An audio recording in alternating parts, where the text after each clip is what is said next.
แล้วថតវីដេអូជារួមនេះទៅកូនប្រុសខាងក្រោយបាទមានក្បាលក្រែចឹងមកប្អួច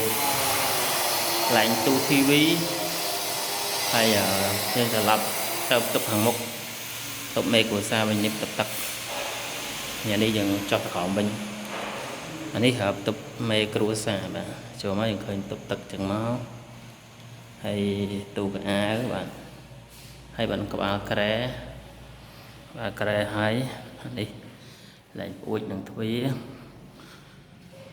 តបនេះទូ TV បាទទូ TV ឥឡូវយើងចុះទៅជាន់ទី1វិញនេះជាន់ទី2ជាន់ទី1វិញមើលវាធ្វើម្ដងចឹងបាច់យើងស្អុយខ្លួនណានេះបន្ទប់មេគ្រួសារបន្ទប់មេគ្រួសារមកបន្ទប់កូនស្រីសិនឥឡូវយើងមើលប្រពន្ធស្រីទឹកចឹងមកបាទហើយនេះក្បាលខែបន្ទប់កូនស្រីបាទក្បាលខែបាទហើយនេះ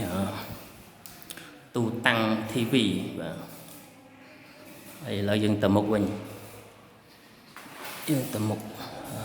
មេគ្រួសារបន្ទប់ជាន់ទី1ទឹកបាទនេះក្បាលទូកអាវហើយខាងនេះក្បាលក្រែ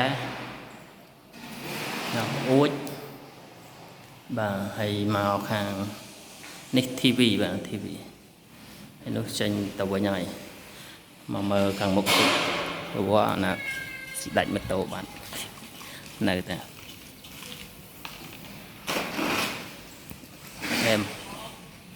នឹងសូមបញ្ចប់ការថតប៉ុណ្ណឹងនេះមុខនេះពោះបែកញើសជោគបែកញើសជោគស្អុយខ្លួនពេញហ្នឹងហើយសូមបញ្ចប់ប៉ុណ្ណឹង